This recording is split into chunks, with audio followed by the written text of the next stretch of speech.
동포 여러분 안녕하십니까? 조금 전 오타와에 도착을 했는데 이번 순방의 첫 일정으로 동포 여러분을 만나 뵙게 돼서 정말 반갑습니다.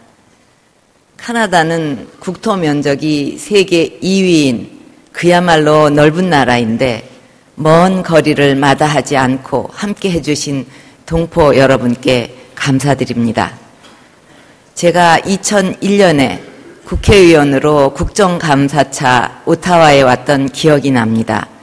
그때도 방문한 날짜가 9월 20일이었는데 정확하게 13년 만에 다시 캐나다를 방문하게 됐습니다.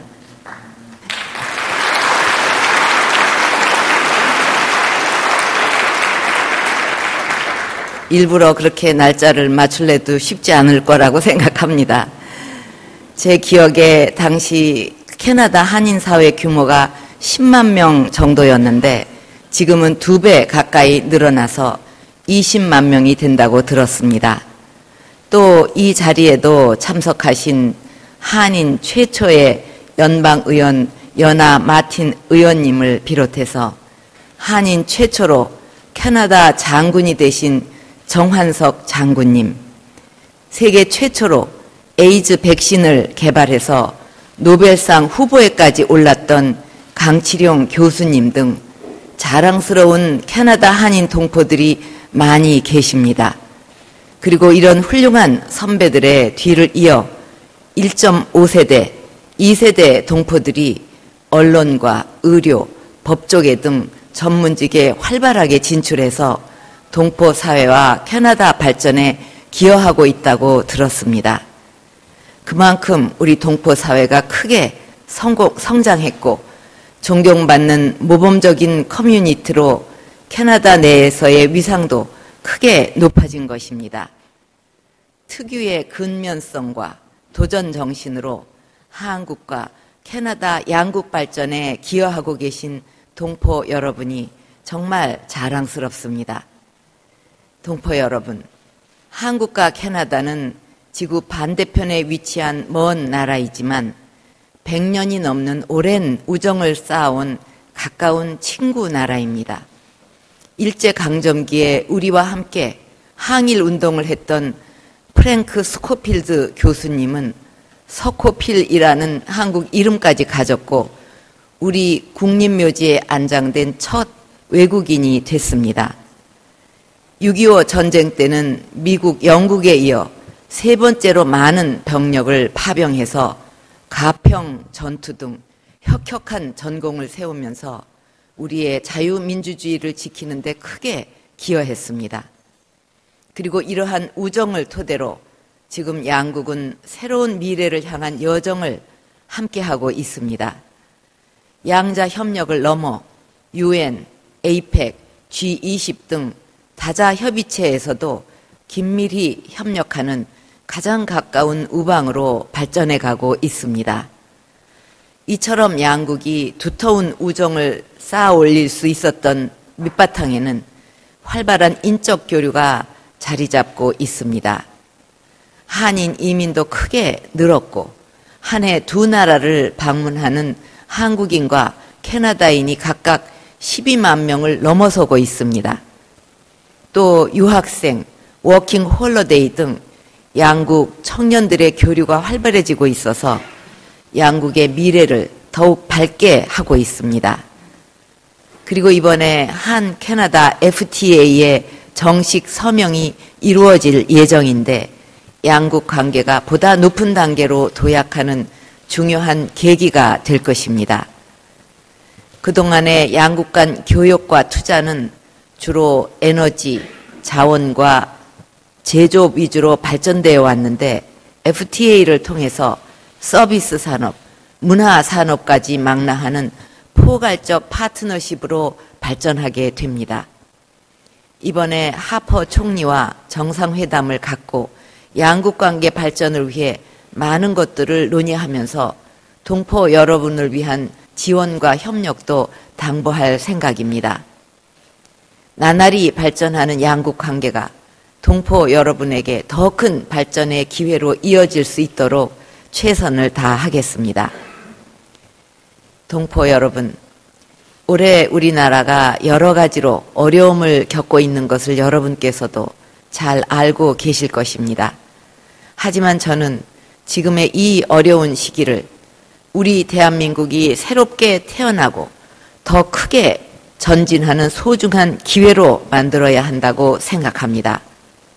앞으로 정부는 국민의 안전과 행복을 위협하고 있는 우리 사회의 비정상적인 관행과 적폐들을 청산하는 국가 대혁신을 강력하게 추진해 나갈 것입니다. 어려운 경제에 새로운 동력을 창출하기 위한 경제혁신 3개년 계획도 차질 없이 이행해서 경제 재도약의 불꽃을 크게 피워낼 것입니다. 동포 여러분께서도 국가 발전을 위한 정부의 노력에 성원과 지지를 보내주실 것을 부탁드립니다.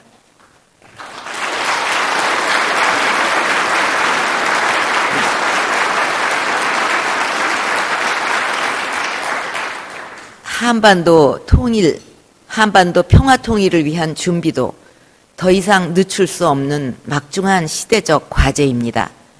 내년이면 분단 70년을 맞게 됩니다. 비정상적인 분단 상황을 하루속히 극복하고 평화롭고 자유로운 통일 시대를 열어가야 합니다. 통일을 이루기 위해서는 우리 내부의 준비도 필요하지만 국제사회의 지지를 얻어내는 것이 매우 중요합니다. 그동안 저는 미국과 중국, 러시아를 비롯한 세계의 정상들을 만나 우리의 통일 정책을 설명하면서 적극적인 지지를 이끌어냈습니다.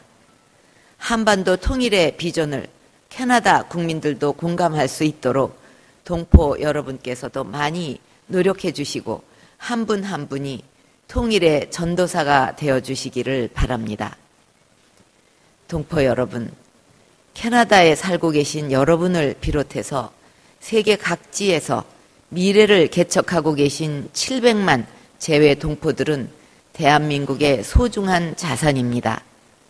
정부는 글로벌 한민족 네트워크를 보다 확충해서 모국과 재외 동포 사회가 상생 발전하는 기반을 다지고 여러분이 한민족의 긍지를 느끼며 살아갈 수 있도록 성원할 것입니다. 더 많은 차세대 젊은이들이 캐나다 주류 사회로 진출하고 더 큰 기회를 찾아 도전할 수 있도록 한인 차세대 포럼, 차세대 멘토십 행사 등 다양한 지원 사업을 충실하게 펼쳐 나갈 것입니다. 또 동포 여러분의 삶이 보다 편안하고 행복해질 수 있도록 맞춤형 영사 서비스 확대에도 노력을 기울여 나가고 있습니다. 특히 내년 1월부터 재외국민용 주민등록증 발급 서비스를 시행하는데 동포 여러분께서 국내에 입국해서 생활하실 때 겪는 어려움이 한결 덜어질 것으로 기대하고 있습니다. 재외 공간에서 가족관계 증명서 등 각종 민원 서류를 발급하는 서비스도 작년 말부터 시행하고 있습니다. 이렇게 작지만 실생활에 도움이 되는 맞춤형 서비스를 계속 발굴해서 동포 여러분의 삶을 보다 편안하게 돕도록 노력하겠습니다.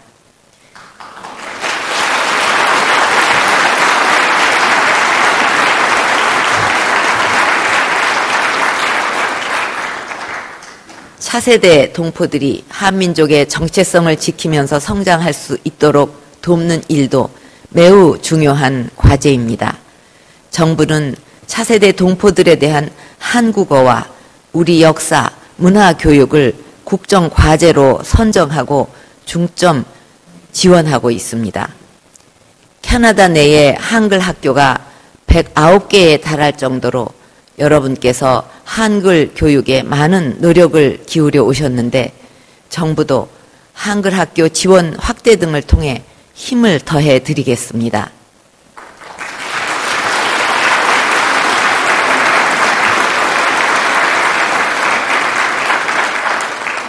존경하는 동포 여러분, 지난해 수교 50주년을 맞은 한국과 캐나다 양국은 앞으로 더 큰 50년을 열어갈 출발선에 서 있습니다.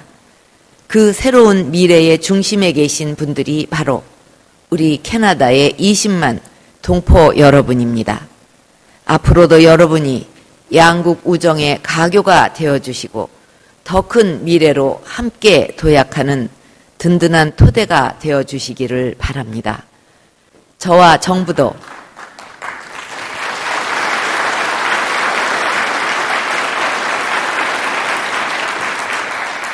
저와 정부도 동포 사회의 발전을 위해 각별한 관심과 노력을 기울이겠습니다.